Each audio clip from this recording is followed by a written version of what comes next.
Así que, amado hermano, hoy tenemos el tema número 25 de esta serie de la Epístola a los Hebreos. Yo le he titulado Cristo y el tabernáculo. Todavía tenemos que hablar sobre el tabernáculo que encontramos en el Antiguo Testamento. Así que vamos a dar lectura al capítulo 9, los primeros 10 versículos de esta epístola. La palabra de nuestro Dios dice así: Ahora bien, aún el primer pacto tenía ordenanzas de culto y un santuario terrenal, porque el tabernáculo estaba dispuesto así. En la primera parte, llamada el lugar santo, estaba el candelabro, la mesa y los panes de la propiciación. Tras el segundo velo estaba la parte del tabernáculo llamada lugar santísimo, el cual tenía un incensario de oro y el arca del pacto cubierta de oro por todas partes, y en la que estaba una urna de oro que contenía el maná, la vara de Aarón que reverdeció y las tablas del pacto. Y sobre ella los querubines de gloria que cubrían el propiciatorio, de las cuales cosas no se puede ahora hablar en detalle. Y así dispuestas estas cosas, en la primera parte del tabernáculo entran los sacerdotes continuamente para cumplir los oficios del culto.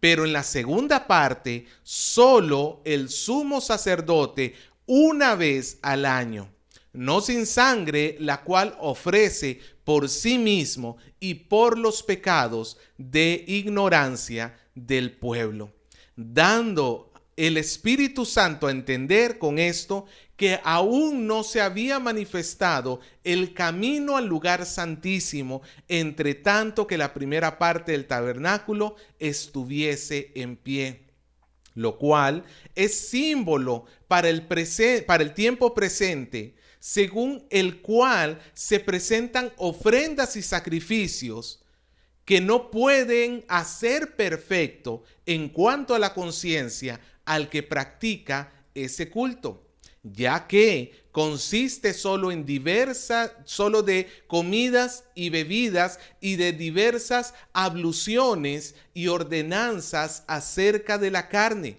impuestas hasta el tiempo de reformar las cosas. Que el Señor nos bendiga en esta mañana.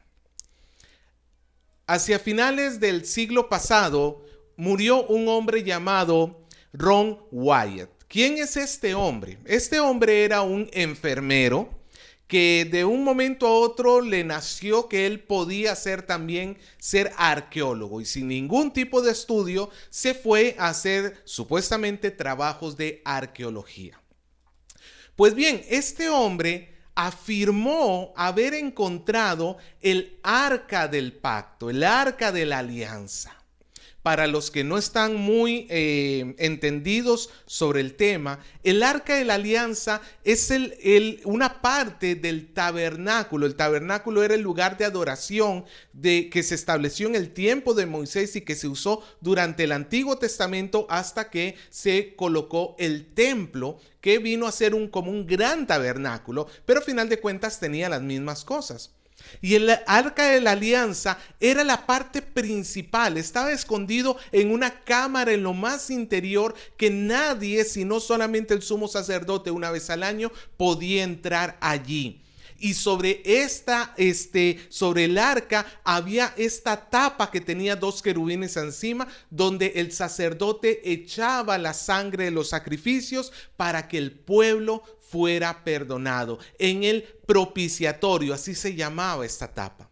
Pues bueno, este hombre dice haber encontrado el arca de la alianza. Esta arca se perdió hace siglos. La última vez que la tenemos escrito, que se menciona en la Biblia, es en el tiempo de los reyes, antes de la invasión de Babilonia. Después de allí no se sabe qué fue lo que sucedió con esta arca. Ha estado perdida por siglos y siglos.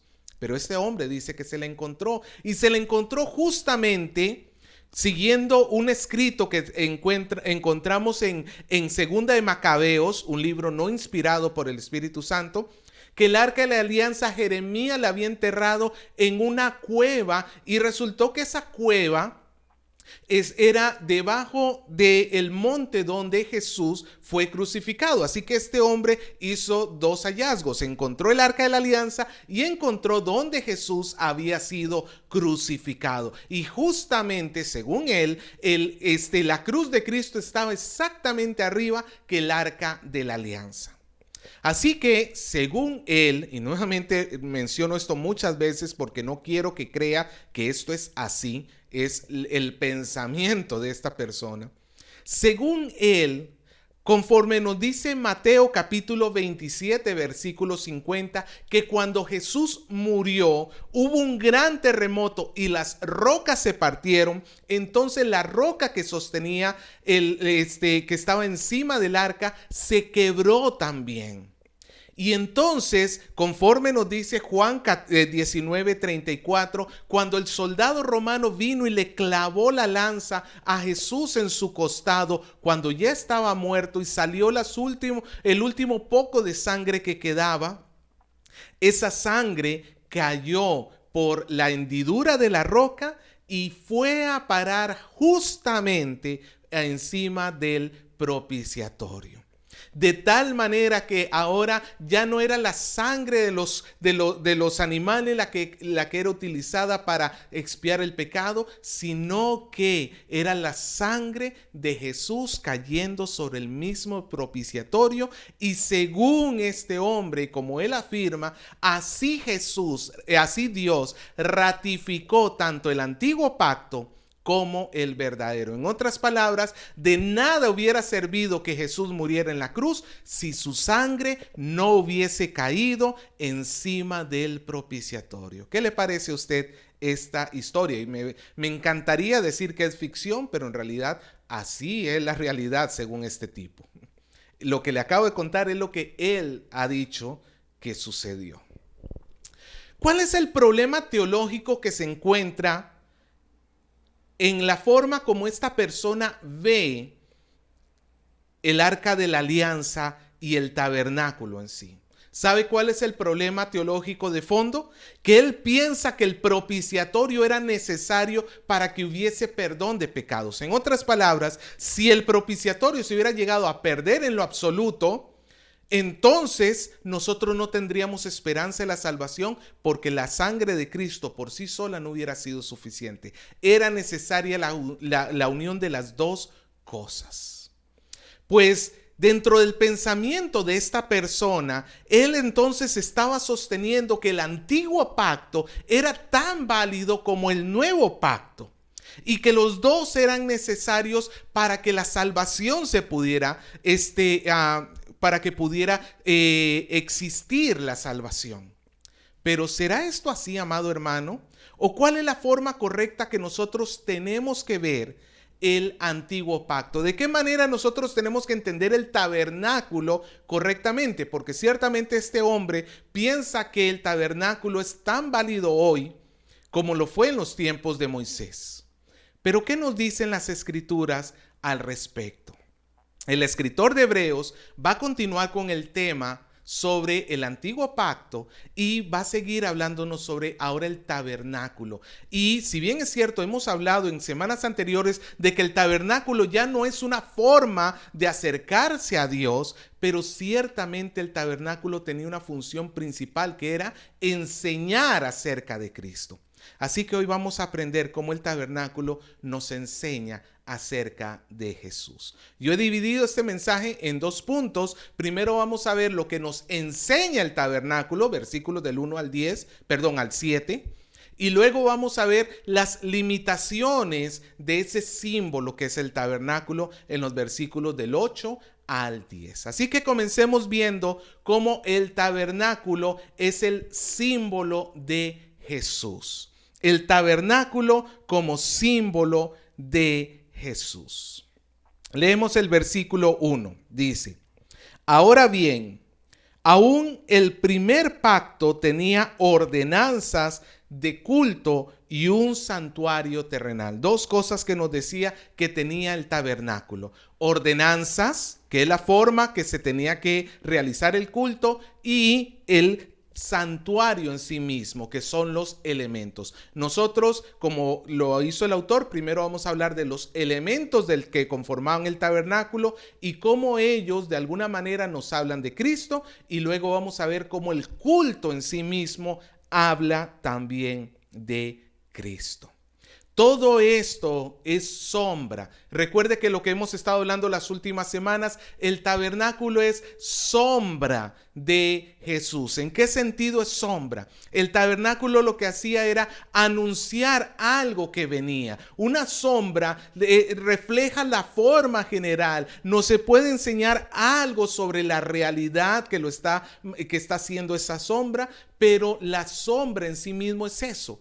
Es algo que es como un anticipo, pero no es finalmente lo real, no es lo verdadero. El tabernáculo era sombra de Jesús, porque a través de él nosotros podíamos y podemos entender acerca de Cristo. El versículo 2 nos dice: porque el tabernáculo estaba dispuesto así. En la primera parte, llamada lugar santo, estaba el candelabro y la mesa y los panes de la proposición. El tabernáculo, que está representado por este cuadrado, estos dos rectángulos que he puesto acá, el más grande es el lugar santo. Y es el lugar donde entraban los sacerdotes. ¿Y qué se podía encontrar en el tabernáculo, en el lugar santo? Esto, pues muchos de ustedes ya lo saben, así que voy a hacer un rápido repaso para recordarles lo que nos habla acerca de Cristo. En primer lugar tenemos el candelabro. ¿Qué es el candelabro? El candelabro era, pues, como su nombre lo dice, un candelabro, un lugar donde se colocaban las mechas y el aceite para alumbrar el interior del tabernáculo. Este tenía 7 brazos y era hecho de absolutamente oro. Imagínense este candelabro, que algunos calculan que debió haber tenido más de 2 metros de alto, y era de completo oro. 33 kilos de oro, o en su medida de su momento, un talento de oro. Ahora, es cierto que el candelabro nos habla de Jesús, pero nosotros no debemos ver a Jesús donde no se nos está enseñando. Por ejemplo, muchas personas, yo incluido, hacía tiempo, pensaba que los 33 kilos de oro significaban la edad de Jesús, porque Jesús murió a los 33 años. Pero hoy tienes un problema con esa interpretación. ¿Por qué? Porque en el Antiguo Testamento no se hablan de kilos. En la medida de ellos era talentos. Y entonces un talento de oro, para ellos era eso, un talento. No podían relacionarlo con la edad del Mesías venidero. No había forma. Tampoco nos sirve si nosotros estuviésemos en Estados Unidos, por ejemplo, donde ahí se pesa por onzas, por libras, donde entonces la medida de un talento no va a coincidir con el número 33. Así que los 33 kilos de oro simplemente se nos sirve para hablarnos de que era oro puro, y era muchísimo oro, porque el tabernáculo en sí mismo demostraba la gloria y la grandeza de nuestro Dios. Ahora, las ramas, los brazos del tabernáculo estaban llenos de adornos que figuraban como un árbol fructífero, donde habían tipo de hojas y donde había tipo de flores, y esto nos recuerda al jardín del Edén. El lugar, el paraíso, donde el hombre habitaba juntamente con el mismísimo Dios antes de la caída. Y el candelabro servía para iluminar el interior del tabernáculo. Jesucristo nos dijo que Él es la luz del mundo. Nosotros podemos entender y ver esta vida y poder conocer a Dios porque Él es nuestra luz. Si Él no estuviese en nosotros, estaríamos en absolutas tinieblas de pecado. Nuestra vida estaría perdida, mas Él es nuestra luz. Ahora, aparte del candelabro, en la parte del frente teníamos otro elemento que era la mesa de los panes de la proposición. Proposición, esta palabra significa que estaban de frente a Dios, de cara a Dios. Y esta mesa era de madera cubierta de oro, nuevamente para mostrar la gloria del Señor. Y en esta mesa se colocaban 12 panes que estaban continuamente delante del rostro de Dios. Esa era la idea de esta mesa. Y esta mesa entonces nos recuerda a nuestro Señor Jesucristo. Recuerde que Él dijo que Él era el pan de vida. ¿Sabe? El pan es el elemento más básico que tiene el hombre para su sostenimiento, para su subsistencia.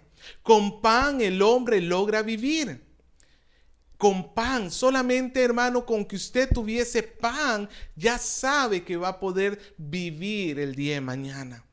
Pues así de básico, así de elemental, así de necesario es nuestro Señor Jesucristo. Nadie puede vivir si no es a través de Él. Él nos es más necesaria su presencia que el alimento que nosotros comemos. Así que esta mesa de panes nos habla de Cristo sustentándonos y guardándonos, sosteniéndonos y dándonos vida en Él.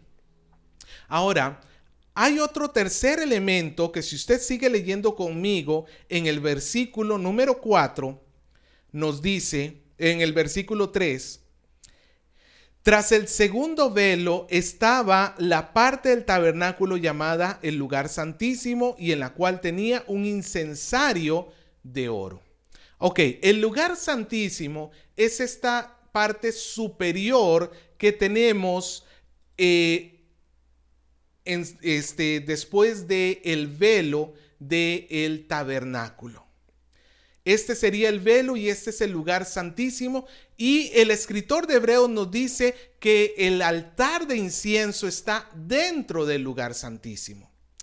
Pero aquí hay un problema porque toda la información que tenemos en el Antiguo Testamento coloca al altar del incienso fuera, delante del velo, pero en el lugar santo, no en el lugar santísimo. Y está allí colocado. Ahora, antes de resolver el por qué, en qué se parece a Jesús el altar del incienso, resolvamos el por qué el autor de Hebreos coloca el altar del incienso dentro del lugar santísimo. Hay varias teorías acerca de esto que tienen los estudiosos. Una de ellas, por ejemplo, dice que posiblemente el autor de Hebreos pues no tenía mucho conocimiento en cuanto al tabernáculo y se equivocó y colocó el altar del incienso adentro. Pero hemos visto a lo largo de todos estos estudios que el escritor de los Hebreos conoce muy bien el Antiguo Testamento. Es más, el Antiguo Testamento es la base que él tiene para poder enseñarnos quién es Cristo. Así que no estamos delante de una persona con poca preparación acá. Estamos delante de una persona que conoce bien.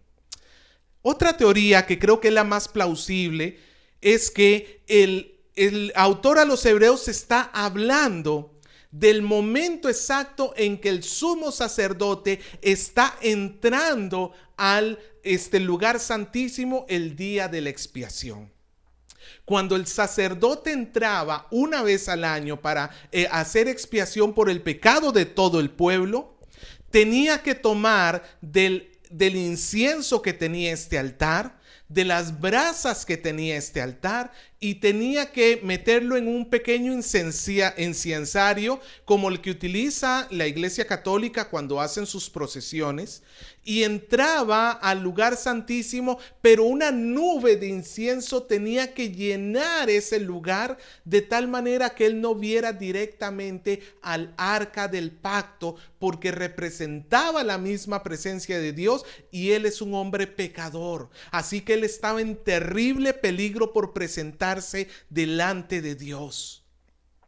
Entonces el incensario echaba esta cortina de humo que cubría el arca y él estaba dentro del lugar santísimo. Entonces, en un sentido, el incensario se volvía como una extensión del altar del incienso.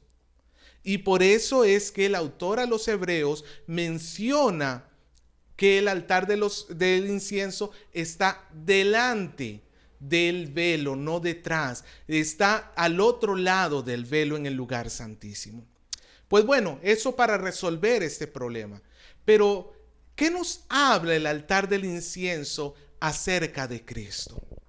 El altar de incienso era utilizado para quemar allí incienso y que se levantara delante de Dios como una forma de expresar las oraciones, como un simbolismo de las oraciones que se hacen a Dios en intercesión. Amado hermano, ¿quién es nuestro intercesor delante del trono de Dios? No es San Martín de Porres, ni Santa Rosa de Lima, ni siquiera la Virgen de los Ángeles que hoy en Costa Rica están conmemorando.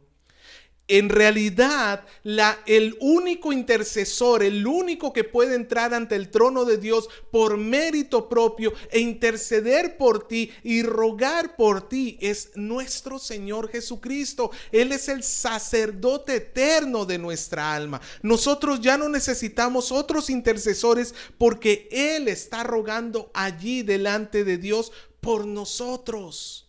Así que vamos viendo en el mobiliario del templo que Jesús es la luz del mundo, que Jesús es el alimento que nos sustenta, que Jesús es el intercesor de nosotros. Pero ahí no termina la representación de Jesús en el tabernáculo, sino que en el lugar santísimo, que es esta parte de acá arriba, había un elemento, un único elemento que ya hemos mencionado, que es el arca del pacto. Era un cofre hueco de madera bañada en oro que contenía las tablas de la ley, que contenía el maná, y el escritor de Hebreos nos afirma también, bajo la inspiración del Espíritu Santo, que también había sido depositado allí la vara de Aarón que había reverdecido.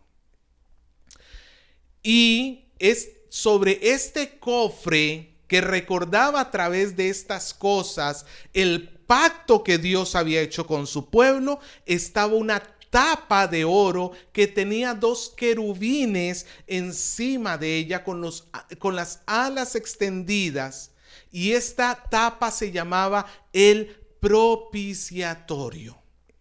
Y entonces el sumo sacerdote derramaba encima de esta tapa la sangre del animal que había muerto en nombre de él o en nombre de todo el pueblo, para que el Señor cubriera los pecados del pueblo. Y este lugar es muy importante porque en sí mismo es el lugar donde Dios afirmó que se iba a encontrar con Moisés. Lo leemos en Éxodo capítulo 25, versículo 22. Escucha lo que nos dice la palabra de Dios. Dice: y de allí me declararé a ti, y hablaré contigo de sobre el propiciatorio entre los 2 querubines que están sobre el arca del testimonio, todo lo que yo te mandare para los hijos de Israel. Dios le estaba diciendo a Moisés: ¿sabes dónde nos vamos a encontrar? En el propiciatorio. ¿Por qué? Porque el trono de Dios, representado por el arca del pacto, y Moisés, que representa al pueblo de Dios, solamente se pueden encontrar si hay sangre derramada de por medio. Recuerde que en el propiciatorio se derramaba la sangre para el perdón del pecado del pueblo. Un inocente, un animal inocente tenía que morir cargando la culpa del pueblo culpable. Y entonces, cuando la sangre se derramaba sobre el propiciatorio, la justicia de Dios encontraba cierta satisfacción. Bajo el antiguo pacto no era satisfacción perfecta porque no podía ser, pero esto nos anuncia al que sería la propiciación por nuestros pecados, a nuestro Señor Jesucristo, como lo dice en Primera de Juan capítulo 2, versículo 2, que nos afirma que Él es la propiciación por nuestros pecados. Así que, ¿dónde se encuentra el Dios Santo con el pueblo pecador? En Cristo Jesús. La sangre de Jesús tuvo que ser derramada para unir a Dios y al pueblo. Por eso es que se le llama a Él la propiciación. Él reconcilió a Dios y al hombre. Y en Él se encuentra Dios y el hombre. Entonces el arca del pacto con el propiciatorio también nos habla de Jesús. Esto era el sentido que Dios siempre tuvo para el tabernáculo, que entendiera el pueblo que todos los elementos que hay allí anuncian un Salvador venidero, anuncian algo de Dios que ellos podían llegar a entender. Pero no solamente los elementos del tabernáculo nos hablan acerca de Jesús, sino que mira el versículo 6. Y así dispuestas estas cosas, en la primera parte del tabernáculo entran los sacerdotes continuamente para cumplir los oficios del culto. El tabernáculo no solamente hablaba de Jesús a través de las cosas que había en el tabernáculo, sino también a través del servicio sacerdotal. Y comenzamos hablando primero del servicio que se ofrecía en el lugar santo, donde estaba el candelabro, donde estaba la mesa de los panes de la proposición y donde estaba el altar de incienso o el altar de oro, que también se le llamaba así. ¿Qué sucedía en este lugar? Sucedía que era el lugar donde los sacerdotes tenían y podían entrar a servir. Ellos eran los encargados de entrar en este lugar. El pueblo no lo podía hacer. Un judío, un israelita tenía prohibido ir más allá.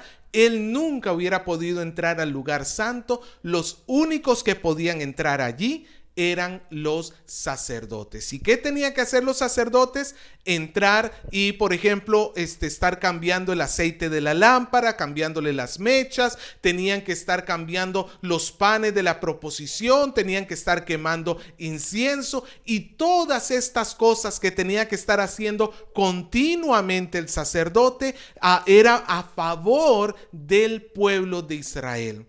Porque así se anunciaba, así sirviendo a través del candelabro, de la mesa de panes, del altar del incienso, los sacerdotes estaban continuamente ministrando a favor del pueblo de Israel. Y este era un servicio que se tenía que hacer de manera continua. Todo el tiempo, todos los días, en la mañana, en la tarde, en la mañana de regreso y en la tarde otra vez y al día siguiente y los 365 días del año, el sacerdote tenía que estar haciendo algo en el lugar santo que iba a resultar a favor del pueblo. Pues en ese sentido, nuestro Señor Jesucristo también tiene un servicio continuo delante de Dios a favor de su pueblo, a favor de nosotros. Continuamente Él está sirviendo delante del trono de Dios, intercediendo, orando por nosotros, representándonos, sustentándonos, iluminando nuestra vida. Él continuamente está sirviendo. Como el sacerdote ningún día del año paraba en su servicio, así nuestro Señor en la gloria del Padre, delante del trono de Él, continuamente está allí siendo sacerdote a favor de su pueblo.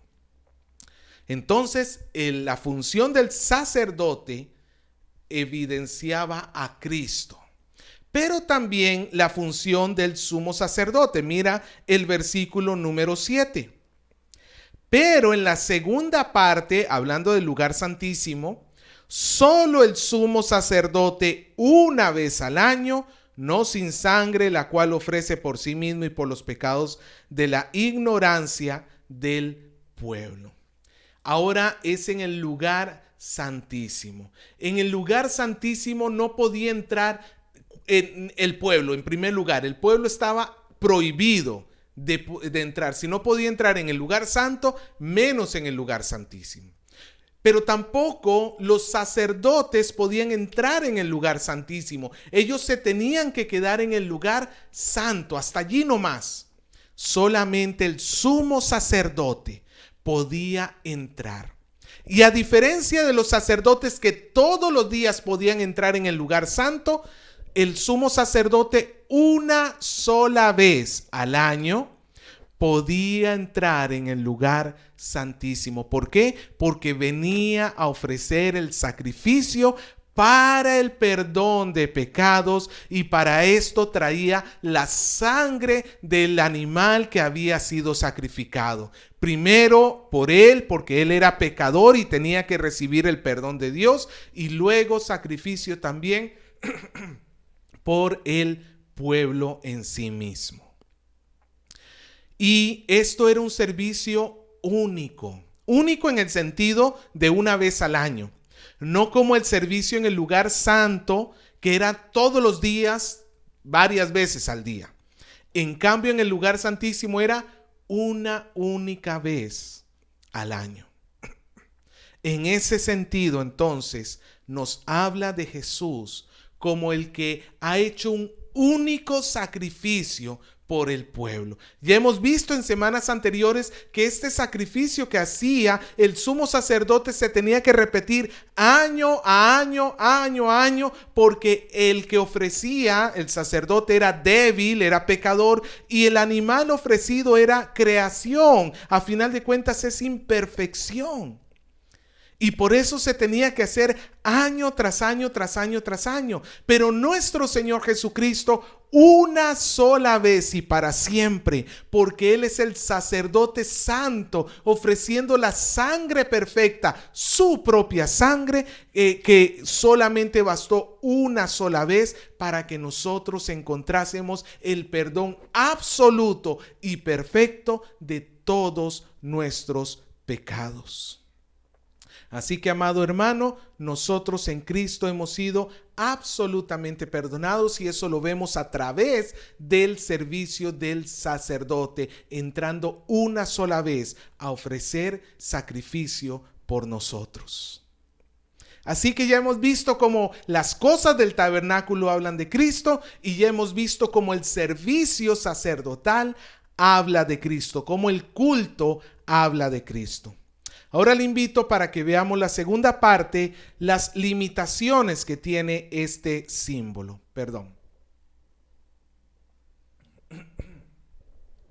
Veamos las limitaciones que tiene el símbolo. El tabernáculo estaba diseñado para hablar de Jesús, pero también tenemos que entender de que tenía limitaciones por cuanto son cosas terrenales, creación. Así que hay tres limitaciones que nos habla el escritor a los hebreos. La primera está en el versículo 8. Dice: dando el Espíritu Santo a entender con esto que aún no se había manifestado el camino al lugar santísimo, entre tanto que la primera parte del tabernáculo estuviese en pie. ¿Qué nos está diciendo el sacerdote? Perdón, el escritor de Hebreos, que había un acceso limitado. No se podía entrar al lugar santísimo entre tanto que este tabernáculo estuviese en pie. ¿Qué quiere decir esto? Que el pueblo no podía entrar a la verdadera presencia de Dios, al lugar santísimo verdaderamente, entre tanto que el tabernáculo estuviese en funcionamiento. ¿Por qué? Porque el acceso estaba limitado, porque no hay un perdón real, como vamos a ver en el siguiente punto. No hay un perdón real, sino simbólico, porque los pecados eran cubiertos en el Antiguo Testamento. Así que bajo el Antiguo Testamento, los creyentes lo que tienen es la promesa de ser perdonados cuando Cristo viniera a morir en la cruz. Pero ellos en sí mismos todavía no habían sido perdonados y por eso no pueden entrar al trono de Dios. Así que en ese sentido el tabernáculo queda corto, porque en el tabernáculo el pueblo no podía entrar a la presencia de Dios, mas en el verdadero tabernáculo, con el verdadero sacerdote que es nuestro Señor Jesucristo, la iglesia tiene libre acceso ante el trono de la gracia, como lo leímos hace unas semanas, que nosotros estamos en los lugares celestiales sentados juntamente con Cristo. Nosotros, hermanos, no vemos a Dios de lejos como hacía el pueblo. Nosotros tenemos acceso verdadero, lo cual el tabernáculo quedaba corto en mostrar. La segunda limitación que tiene el tabernáculo es la limpieza. La limpieza que ofrecía es limitada. ¿En qué sentido? En que, como he dicho hace un momento, los animales que se ofrecían son imperfectos porque son creación. Así que no se podía quitar el pecado verdaderamente. Mira el versículo 9 conmigo. Dice, lo cual es símbolo para el tiempo presente. El tabernáculo es símbolo para este tiempo en que ya estamos en el tabernáculo celestial, el tabernáculo verdadero, según el cual se presentan ofrendas y sacrificios que no pueden hacer perfecto en cuanto a la conciencia al que practica este culto. Eso es muy importante, amado hermano.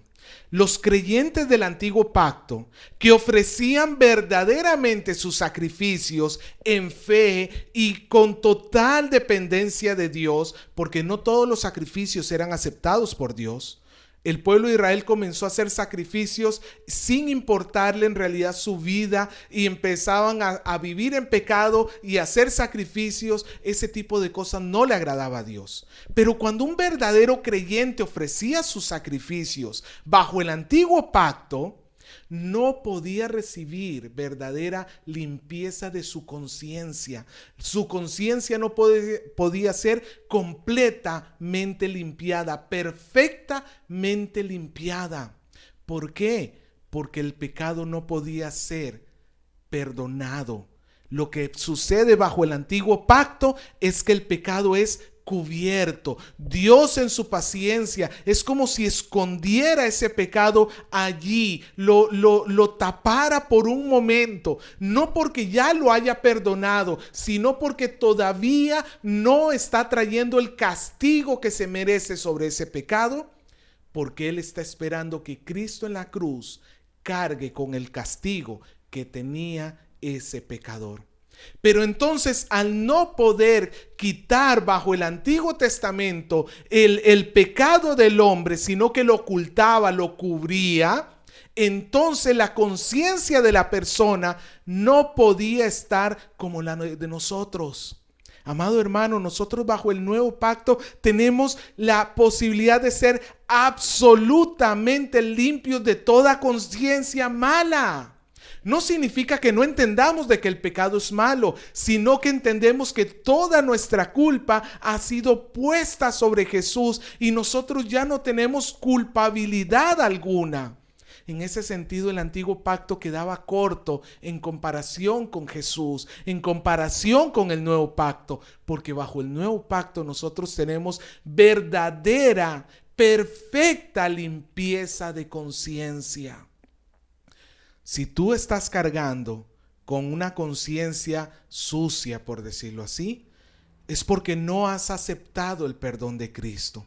Es quizás porque tú piensas que haciendo eso es algún tipo de obra que tú puedes hacer para alivianar tu pecado. No, hermano, tú no necesitas hacer nada. Solamente con venir a Cristo y Él va a perdonar todos tus pecados y te va a dar una libertad de conciencia como nunca has tenido en la vida. Y esa es una de las características. ¿Tú quieres saber que eres salvo? Es porque tienes libre conciencia. Si has venido a Cristo, la tendrás. Y la tercera limitación que tiene el tabernáculo está en el versículo 10. Léalo conmigo. Ya que consiste solo en comidas y bebidas y diversas abluciones y ordenanzas acerca de la carne impuestas hasta el tiempo de reformar las cosas. En tercer lugar, vemos que el antiguo pacto tiene una duración limitada. El tabernáculo era limitado. Y el escritor nos dice que el culto que había en el antiguo pacto consistía en comidas y bebidas. Esto es porque había una ley dietética para Israel que le impedía consumir ciertos alimentos, porque Dios quería que el pueblo entendiera de que ellos no podían vivir igual que los demás pueblos. Pero una vez que ya Jesús muere en la cruz, ya no es necesario ese símbolo. Por eso es que en el libro de los Hechos, cuando Pedro está con dudas sobre ir a la casa de un gentil, porque ya sabe que los gentiles no nos juntamos con ellos, decían los judíos, el Señor le baja un velo lleno de animales y Dios le dice a Pedro: mata y come. Pedro le dice: no, Señor, yo soy un buen judío, yo no como este tipo de animales inmundos. Y el Señor le dice: no llames inmundo a lo que yo he limpiado, a lo que yo he purificado. Mostrando así que aquella figura del antiguo pacto que servía para limitar la dieta ya había pasado, porque en realidad su cumplimiento final es en Cristo. Nosotros somos santificados completamente en Cristo. Somos apartados de todos los pueblos en Cristo Jesús. Por eso, hermano, es que no es pecado que usted coma su pancito con chicharrón. Aunque si usted por alguna cuestión quiere no comer, pues no peca si no come. Con tranquila conciencia no coma chancho. Pero si usted quiere comerlo, amado hermano, lo puede hacer. Porque aquella norma que había bajo el antiguo pacto, en Cristo Jesús ya se cumplió. Y también las abluciones. ¿Qué son las abluciones? Abluciones es la palabra que en el capítulo 6 habíamos visto como bautizos, y que tiene que ver con los lavamientos rituales que hacían los judíos. Ellos se lavaban las manos, pero no por una cuestión de salud, sino para la purificación de su alma. Y ellos pensaban que el agua podía purificar el alma. No. Todas esas abluciones que tenía el antiguo pacto simplemente eran un símbolo de Jesús, que es el único que puede verdaderamente purificar el alma, porque los sacrificios y los lavamientos solamente podían hacer algo por la carne, por lo externo, pero solamente Cristo podía cambiar la realidad de nuestro corazón, cambiar nuestro ser internamente. Pero todas estas abluciones y estos rituales eran por un tiempo limitado hasta el día que llegara el momento de reformar las cosas, hasta que llegara el nuevo pacto, hasta que Cristo viniera.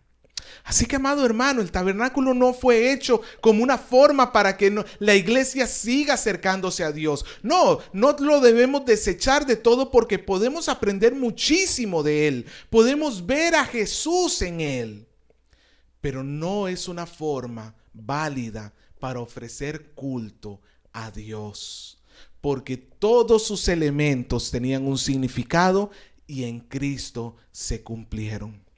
Así que, amado hermano, yo te invito para que hoy pienses de verdad para que veas cómo de verdad tienes que ver el tabernáculo. No como aquel hombre Ron Wyatt que pensaba que el propiciatorio era necesario para encontrar el perdón. No, lo único que necesitas para tu perdón es Cristo. Es que Él haya muerto en la cruz y haya resucitado por ti. Allí tú vas a encontrar la limpieza absoluta. Lo único que necesitas para tener luz en este mundo es Cristo, porque Él es el candelabro que te alumbra. Lo único que necesitas para tener vida es Cristo, porque Él es el pan de vida. El único que necesitas para que Dios te escuche es Cristo, porque Él es tu intercesor eterno. En Él se encuentra Dios y tú, porque Él es el propiciatorio para tus pecados, porque Él es el sacerdote que todos los días está intercediendo y está obrando a favor tuyo, y porque Él es el sacerdote que una sola vez tuvo que ofrecer sacrificio para perdonar todos tus pecados. Todo lo que tú necesitas es Cristo. Así que, amada iglesia, que no te confundan. Nuevamente te hago el llamado, que no te confundan. Porque no se trata de Cristo más algo. Cristo más tabernáculo, no. Cristo más rituales, no. Todo lo que necesitas es a Cristo. Si tienes a Cristo, lo tienes todo. Tienes la libertad de conciencia, tienes el acceso ilimitado, tienes la vida eterna. Pero si falta Cristo, así tú tengas una religión que se ve muy piadosa, no tienes nada. Así que, amado amigo, tú que me escuchas, que quizás piensas que la vida consiste en bienes y en riquezas y diferentes cosas y tratas de encontrar en ello la felicidad, déjame decirte que no, nunca vas a poder encontrarla fuera de Cristo. Si tú has tratado de por tus buenas obras encontrar un lugar delante de Dios, no. Porque el propiciatorio no eres tú. El que une a Dios con los hombres no eres tú. Es Cristo. Por eso, amado hermano, te invito para que hoy vengas a Cristo y le pidas perdón. Y hoy, iglesia, fortalece tu fe en Él y confía en Él, porque en Él estás escondido, en Él estás seguro.